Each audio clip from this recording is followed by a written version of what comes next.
live. It's saying going live, so I must be live now. Hi everybody. I'll just turn off my other speakers. That might give a bit of feedback. We've got 4 people in already, which is good to see. I take it you can hear me all right. Picture looks all fine. So for all you new people that just pop in, just give you some idea who I am, what I'm up to. So, John, hola, buenas. Just want to let you know, well, my hair's out of place. Just want to let you know, my name's Sean. I've been living in Mavaron now for about nearly 4 years now. Now I'm in the southeast of Spain, the Costa Calada, the Murcia region, yeah, in Buenos even. Yeah, so that's whereabouts I am. I'm living on a huge urbanization called Campasal, just outside of Mavaron, and it's about a 10 to 15-minute drive from here down to the beach. Today the weather has been pants. I went out this morning, me and the missus and the dog. We went up to the Sierra Espuna, which is a big national park, big mountain area, nice and cool up there. But wasn't a brilliant day really, but no rain. That's the main thing. So anyway, let's get on with it. So this week, from now on until next week, it's well, end of next week, I should say. I'll be doing the Q&A. Hola, and we're all speaking in Spanish. Who maintains the roads in Campasal? Rob, good question. I'll tell you straight away.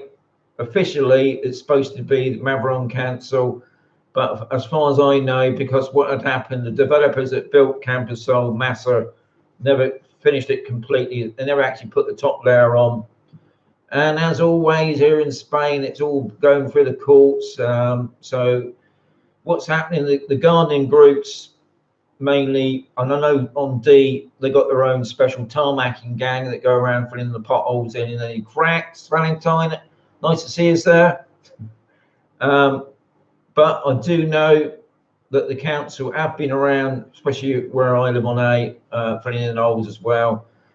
So I suppose it's a bit of hit and miss really when it gets reported. In fact, we've got our own councillor now, so what's been going on at the moment, when there has been problems, people have been informing the councillor, and then she's been going down to the council and getting it sorted. But yeah, officially it should be the council. But if you live in Spain, it's not that easy. But thankfully, we ain't got any big massive potholes that I can remember back when I was in the UK. Anyway, I'm going to get on with the Q&A because if I don't, the time is gone and I missed it all. Now, I'll be honest, guys, I've got a couple of pages. So if you have got a question and I don't see it straight away, then can you put it below the video afterwards, and then I'll add it to the list and we'll get through it. But I've got quite a few. I want to get on with it. So the first one's come from, I haven't seen him since, Prestige Properties. Now he asked, which is the best golf resort and why?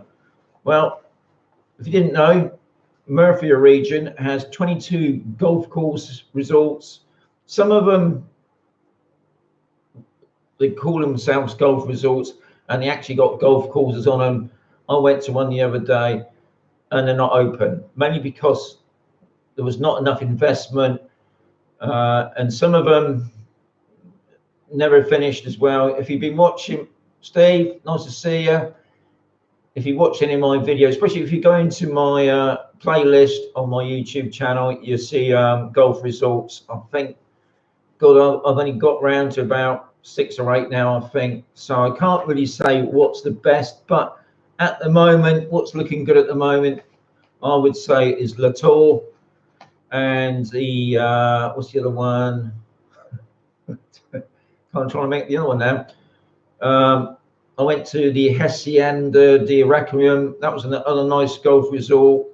And I'm trying to think, what's that other one? Marmignol, the Marmignol Golf Resort. Andy, nice to see you. Lovely golf resort. Now, all those 3 golf courses that I mentioned so far are all completely finished. There's nothing on there that's not finished, because most of the other golf courses that I've been to, unfortunately, and do you want me to mention some of them? Maybe not, but some of them I'll mention that in a minute, Steve. Yeah, some of them I've lost it now. See, yeah, nearly all those three have got, they're fully completed. Now the ones that haven't, and I'm probably talking like just down the road from Camp Soul, the God, I'm trying to remember these names. The Condado Al Hamad de Murcia golf course. Now they were supposed to have 3 golf courses. They only did 1. Now the actual gated complex itself, as far as I'm concerned, it still hasn't been finished. But there's nothing unfinished in there, and they're actually building new apartments. Lovely golf course, but it's a huge complex, a massive drive into it. Lovely place to visit as well, I must say. But I wouldn't say it's not been finished yet. There's some big open spaces out there that need to be filled up. Whereas the other 3, yeah, I would say at the moment for me, I suppose, Latour. Yeah, Latour. I like the Latour because you had the Hilton Hotel there. It had the infinity swimming pool looking out over the, yeah, that, to me, if you go on honeymoon, that's a place to go to. But don't forget, guys, you can go into these golf courses. You haven't got to be a member. Now, you might have to be a member if you go into the hotel complex. Maybe you would have to ask at the reception. But other than that, you can go into these places. You can visit the shops. You can obviously go and play golf if you want to. And if you could ask me what it costs, I think it's something like €90 for people that are not living there. And if you're actually a resident, I think it's like something like €50. And on top of that, don't forget you might need the old buggy. That's the cost you extra. Now, I don't play golf, so I can't give you all the information on that. And it'd be interesting to see if anybody on there who's at the golf courses, it'd be handy if you could put up some prices, especially if anybody's interested in playing golf. Because I'd imagine coming to Murcia, if there's 22 golf resorts, then there's obviously a big interest from people living in this area, but not me. And even Caprasol has got his own golf course. All right, here we go. Now, Steve's just asked, can you get Sky TV in Caprasol? Yeah, you can. Would I say it's official? Probably not. You can get one of those stick things you stick into the side of your telly. Some people charge, some people don't. Depends what you use. Yeah, you can get. I mean, we've got a massive satellite on our roof. We're hooked into free TV. We don't pay. I mean, I watch BBC, ITV, numerous American channels, and whatever else, all for free. But if you want to watch Sky, I'd imagine with the stick that you stick in, you probably have to take out some contract. Now, I haven't got that, so I can't tell you what the cost would be. But as far as I know, I've met many people around here who've gone in there on their 50-inch telly, their flash people, got all the channels under the. You just can't imagine all the channels. Yeah, you don't worry. You can watch it all here. There's no restrictions. So hopefully that's not. It's crime-free in Campasol. You got to be joking, Glenn. Glenn, crime's everywhere. You know. I'm not going to go into all that, but Campasol is 5,000 villas. Yeah, there's crime going on all the time, wherever we are around the world. And the crime here is nothing major. Okay, we get a couple break-ins. Don't forget, it's a 5-mile radius area. I mean, we're talking a big town here, and no doubt wherever you live around the world, there's always break-ins. There's no murders going on or stabbings and things like that, but I can't, it's not, nowhere's crime free, not unless you're in one of these golf resorts. If you're in a golf resort, yeah, you're paying for it, but that's what you pay for. But Campasol is an open site. It's not fenced in. It hasn't got cameras all over the place, and it's not crime free, no. But where's crime free anywhere in this world? What else we got? A good morning from Steve from the US. Daryl, nice to see you. Steve knows, nice to see you as well. So that's the first question out of the way. Next question is from Haley. I haven't seen Haley yet. No, she was in yesterday because she says during the week that she works and she can't get in. I know it's a Sunday afternoon and we've all got our feet up, but it's nice to see everybody popping in this afternoon. Right, Hayes asked, are you making a video on pool cleaning, servicing a pool? She's asked me that numerous times because I know she wants to come out to Spain, and one of the things that she wants to do is own her own swimming pool. And I'll be honest, I think one of the things about moving to Spain is to change your lifestyle, because there will be no way back in the UK. I mean, I lived down in the flashy part of Dorset, not far from Sandbanks, and they had swimming pools, but you wouldn't really gone in their swimming pools unless you was a bloody idiot. But here, yeah, you can own a swimming pool, and obviously, if you don't want to have a pool cleaner to clean it for you, if you get a pool cleaner, I can't afford to have a pool cleaner myself yet until I get the state pension, but at the moment, the wife does it for me. It costs about, I think it's about 45 euros a month. I might be wrong because we just do it ourselves, so I can't really say that. And there's loads of pool cleaners on Camp Sol and in the area. And I know I had a guy a couple of weeks ago who was coming from the US. He wants to set up a pool business. There's plenty of opportunities for that. But anyway, Haley's asking about, am I making? Yes, Haley, I am making a video.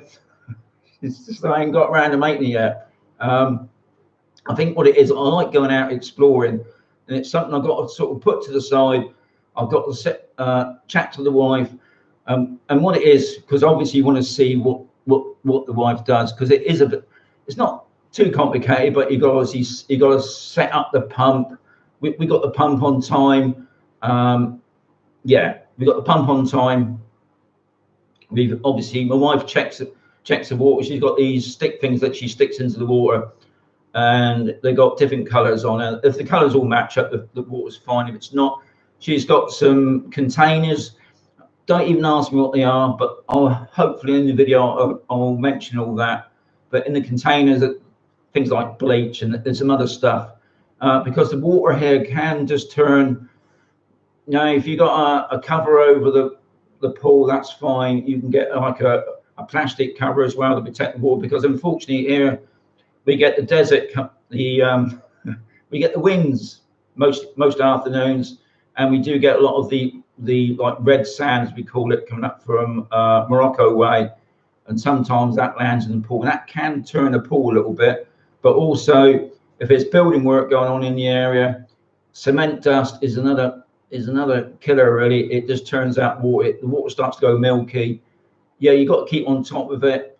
Another thing is, if water is green, obviously it attracts the mozzies, and anybody that's got green water will get heavily fined if they get found out. And you soon know about if somebody has got a green pool, because you get a sudden influx of mozzies on you, and it won't take long for somebody notices that next door neighbours, or they've probably gone away, because obviously people here as well don't all live here permanently. Some only use it as holiday homes, and they haven't got their pool looked after properly, or the pump's shut down, whatever. If it goes green, they've got to get it sorted. So yeah, it's a bit technical, I suppose. But Haley, don't worry, I am making a pool video, but I can't give you a time yet. Right, Steve just asked, have you heard anything from Miss Jackie? Yeah, she's a busy lady, is Jackie. She's I think she's got some more visitors at the moment. Jackie goes backwards and forwards to the UK to look after her dad. And I know at the moment, I saw her on Facebook the other day, she had some more people. We're going out with her on Tuesday, so don't worry, she's about. She hasn't put any videos up lately, I know, but she's a busy lady, old Jackie. So anyway, Haley's asked another question, because she's very good at the questions, which I love. Right, is it true that Spanish houses built differently to British ones? I was told that Spanish houses are single skin and aren't insulated. Good question. Now, most of the properties here on Camp Sol are prefab built. So in other words, a concrete construction. It was quicker for them to build these things. So they built it in a factory, and then they just bolt them together. Now, there are property around Camp Sol, because some of the houses that weren't built by Massa, I can't think offhand, that they had. What they tend to do here is they put up one skim, which you're right, one skim wall, and then they spray I don't know if it works. They spray on the outside some sort of insulating stuff. It's some foam stuff, and that's supposed to be an insulate. And then they just whack over a top cover over that. I don't know if that works, but I have seen some of the newer property down the road. I haven't really checked them out yet. They say that their cavity wall built. Be interesting to know. I mean, I would imagine obviously around Spain there are properties that are properly insulated. But yeah, on Campusol, they're prefab built, they're concrete wall, and I'll be honest, you know, they don't keep the insulating at all. In the winter, you put the heating on. As soon as you turn the heating off, they're cold, and it's the same in the summer. If you turn off the aircon, it warms up. The walls are like, you know, like a magnet. I mean, this is another thing about changing your lifestyle. If you're moving to Spain, I think people got to get out of their head. Living in Spain ain't cheap, and if you want to have the comforts of your lifestyle, then you have to pay for it. And it's just like buying a property here. People don't believe it, but in the winter it gets freaking cold here, and it's cold, so you need heating of some sort. Some of these buildings have got a log fire. Some people say, yeah, they warm up the whole building. Well, I beg to differ on that, because we rented a rented place, and we had a log fire.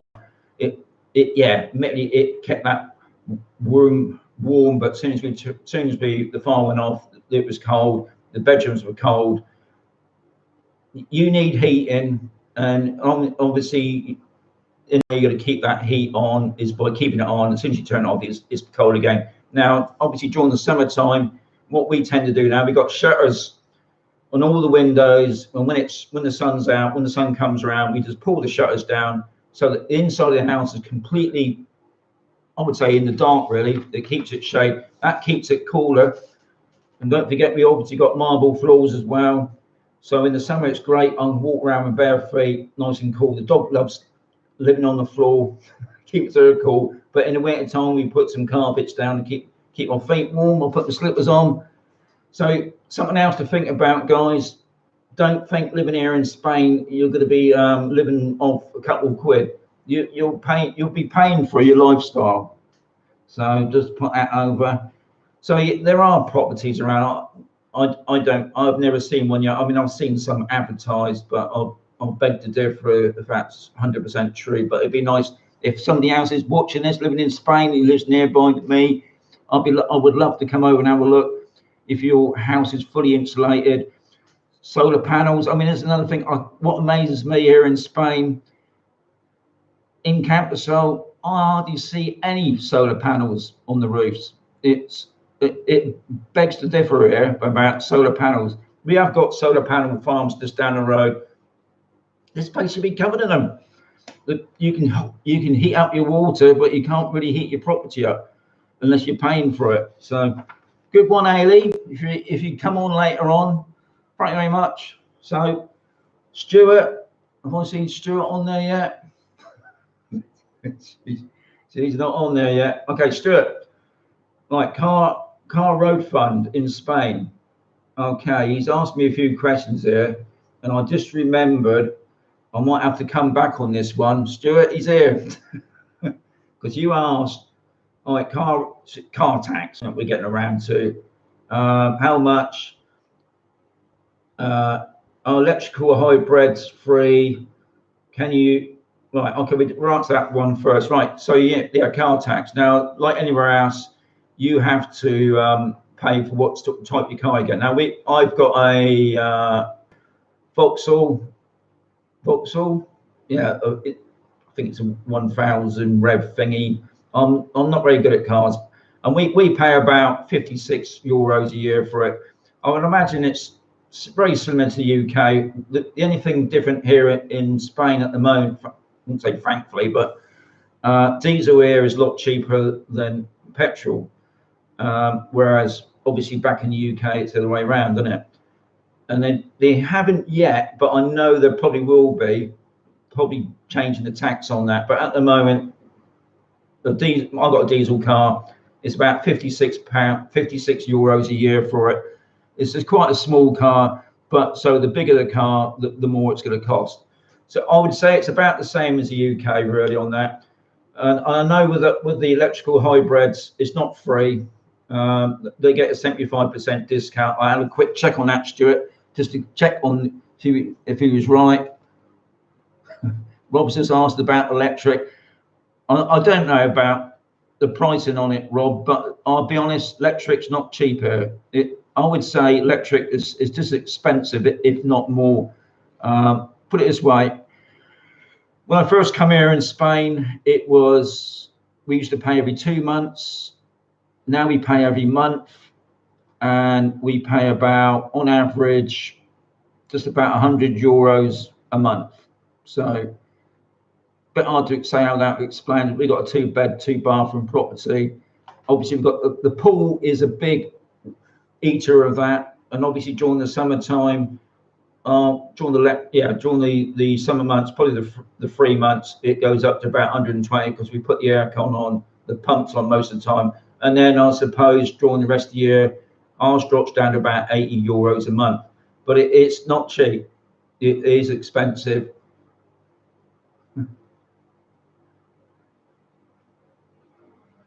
Okay, Stuart. I mean, I can't answer that because I haven't got an hybrid electrical car, and I know that you can get these electric, what I call moped cars. Now I know they're free because they didn't even need to have a registration number on them. But when I looked on the net, it said 75% off. So there you are. See, that's what I mean. The whole point of all this is that when people are asking questions, I'm only telling you what I've come across, what I see on the web, and when we search on the web, we get different answers. And different parts of Spain are completely different. But what I've noticed here in Spain over the past year, they're building more and more of these ITV centres. Now, these are like MOT centres where you have to take your car. Once your car's over 5 years old, you have to take your car every year. No, every 2 years, sorry. And once it's 10 years old, it's every year. I would imagine that they're going to get a lot stricter. And there's obviously all to do with the EU ruling on saving the earth and whatever. So things are probably will start to change. But at the moment, nearly every town now has got one of these ITV centres, and this is an MOT centre. So I would imagine things will change. Right, Red 92 says, yeah, I mean, to be quite honest, solar power would be amazing. Unfortunately, for some reason in Spain, they just ain't grasped it. I know down the south, they got a huge amount of the old worldly things going around. And I know that, and they're being sponsored by the French companies.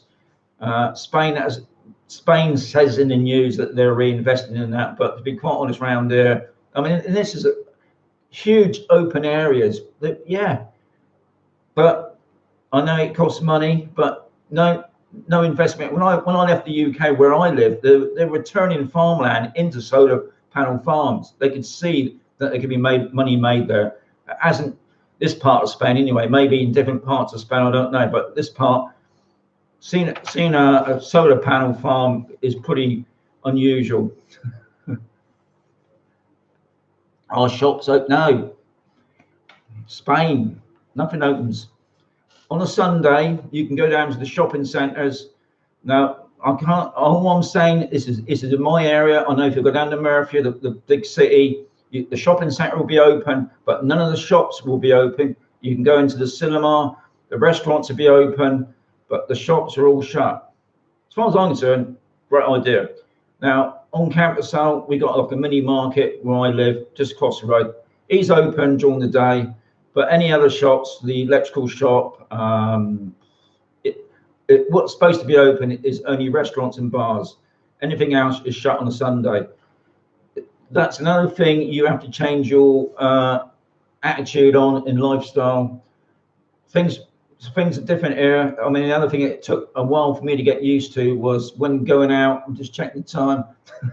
When going out, especially I get up in the morning, we get on with the stuff because it's best to get everything done in the morning because it's cooler, and then by midday it warms up a bit. We have a bit of relaxation by about 1, 2 o'clock. Okay, we'll pop out now. Now in the big city centres, yeah, the shops are open all day during the week, but some places shut at 2 o'clock and won't reopen till about 4 or 5, and that's like that all year round. You know, I can understand in the summer because it's hot, but in the winter, really. But they do that. They're supposed to open late. Ooh, just looked that over then. In the winter, they're supposed to. No, in the winter, yeah, they still shut. I don't understand that, but they're supposed to stay open later, but they don't stay later any different to what the UK is. So if you need stuff, especially like if you want some cement or whatever, you've got to get it done in the morning or late in the afternoon, you know, 4, 5 o'clock, which is a bit of a pain. But it all depends whereabouts you are in Spain. I can only say that this part they shut at 2, open again about 4ish. So that's something to get used to. So what I tend to do then is about 2 o'clock is have a kip, and then get on with things, and then go out and do whatever we need to do. All right, Clivey's just said, could you live on monthly pension on renting? I'd want to answer that, Clivey, mainly because 12, I mean, that to me is plenty enough money, but depending on your lifestyle, if you want a swimming pool, if you got 2 cars, or you want to play golf, then you're probably going to find it a bit hard. But if you're just probably a bit like me, I can't see that being a problem, but you still might need to have that topped up, really, because obviously you got your taxes during the year to pay for, insurances, little extras. If the car goes wrong, you want to get it fixed. If you got the pool, if you haven't got a pool, I would say you've got no problem. But if you've got a swimming pool as well, that does take a fair whack out of your bills. So I would say you might need a little bit put by for emergencies, but 1,200 should be enough. Now we used to put, right, so see, Red 92 just said no problem. He lives on B, so that's good. I've got a couple of minutes left, guys. I'm not going to say where we're all from this time. I just want to get through another question that Stuart said. See, I haven't got very far. Where does Stuart leave me about? Oh yeah, can Bitcoin be used to pay for goods? Well, as far as I know, I mean, my son did it years back about this Bitcoin thing. I haven't heard anybody accepting that. Now, I'm not into the world of technology. I'd imagine you could probably get, I think Amazon do gift token things with Bitcoin, but as far as I know, I think if you took that into the shop, they'll just look at you puzzled. But no. But you never know, other parts of Spain maybe, but I have never even seen a sign in the window or anything about accepting Bitcoin. But it's always worth asking. Yeah. I just so what? Yeah, because he said he's renting at the moment. So don't forget, Clivey, out of your rent going to come out of your 1,200. So that might be a bit of a push, because my 1,200 near on is I own everything. So you're going to find it at a push. Lee's just popped in. You're a bit late, Lee. Yeah, I mean, that's it, John. I mean, as long as you're owning the property, that shouldn't be a problem. If you want to up your lifestyle a bit, you know, that might be. But if you're paying rent as well, the rent's going to be, I don't know, 3, maybe 500 a month out of that. So that only leaves you with 500. Then you're going to be finding life hard here. There might be some people might be renting there, I don't know, but I would find that will be hard to live on yourself personally. But then, you know, we've got a swimming pool, but we don't pay, we own our own property. So yeah, I can't answer that one.